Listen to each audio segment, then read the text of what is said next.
Allot மணி சேனலுக்கு வருக வருக. நான் செபி ரெஜிஸ்டர்டு ஃபினான்ஷியல் அட்வைசர் கிடையாதுங்க. நான் எஜுகேஷனல் பர்பஸுக்காக என்னுடைய பர்சனல் எக்ஸ்பீரியன்ஸை நான் ஒரு 20 வருஷமாக மார்க்கெட்டில் இருக்கேன். அதை தான் உங்கள்கிட்ட ஷேர் பண்ணுறேன். நீங்கள் எந்த முடிவு எடுக்கிறதா இருந்தாலும் உங்கள் நிதி ஆலோசகரை அணுகி அதுக்கப்புறம் பணத்தை போடுறதை பற்றி முடிவு பண்ணுங்கள். நன்றி. அலாட் மணி சேனலுக்கு வருக வருக. இந்த சேனலுக்கு இன்னும் நீங்கள் சப்ஸ்கிரைப் பண்ணலைன்னா தயவு செஞ்சு சப்ஸ்கிரைப் பண்ணிக்கோங்க. பெல் பட்டனையும் கிளிக் பண்ணிக்கோங்க.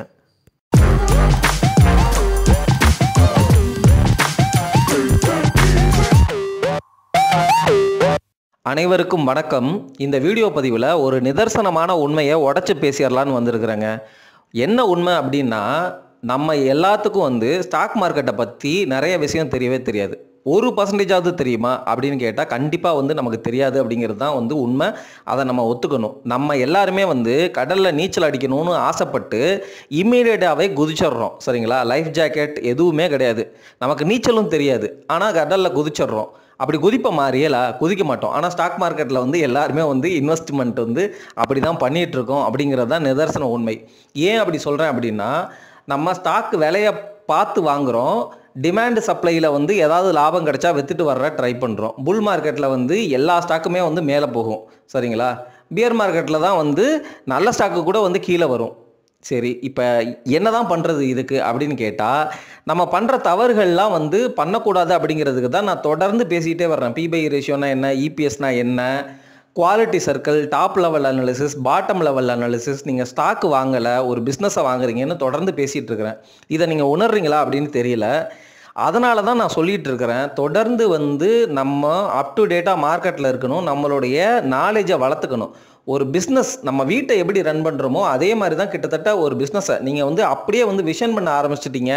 தொடர்ந்து இந்த விஷயங்களை கேள்விப்பட்டு உங்களுடைய நாலேஜை அப்ஸ்கில் பண்ணுறீங்க அப்படின்னா தான் நீங்கள் இன்னும் நிதானமாக மெச்சூர்டான இன்வெஸ்டராக மாறுவீங்க.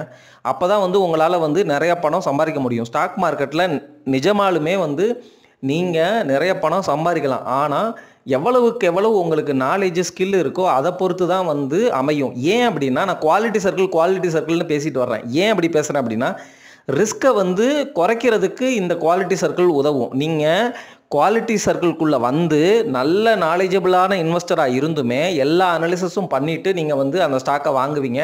ஆனால் அந்த பாஸ்ட் பெர்ஃபார்மன்ஸ் அல்லது கரண்ட்டாக இருக்கிற பெர்ஃபார்மன்ஸ் அந்த கம்பெனியில் ஃப்யூச்சரில் ரிஃப்ளெக்ட் ஆகாமல் அது மாதிரி நடக்காமல் போகிறதுக்கும் வாய்ப்பு இருக்குது.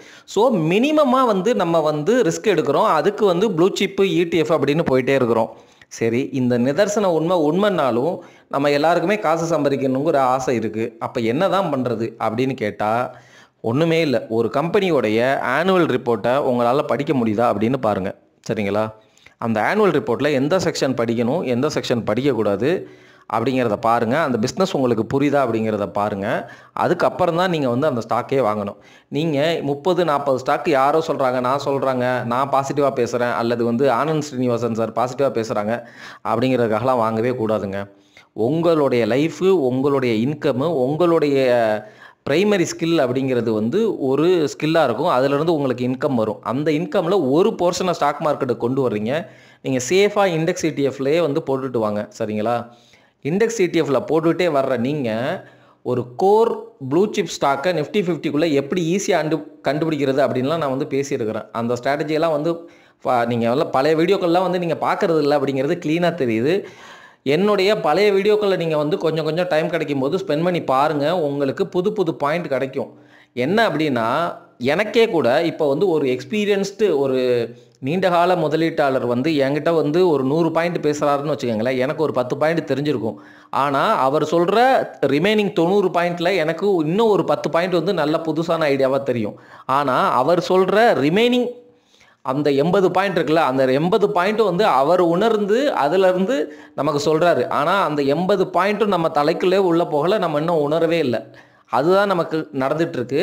அதுக்கு எவ்வளோக்கு எவ்வளோ நம்ம நேரம் ஸ்பெண்ட் பண்ணி அதை புரிஞ்சுக்க ட்ரை பண்ணுறோமோ அப்போ தான் நம்ம பெட்டர் இன்வெஸ்டர் ஆகும். அப்போ தான் நம்மக்கிட்ட மணி நிறையா சேருங்க.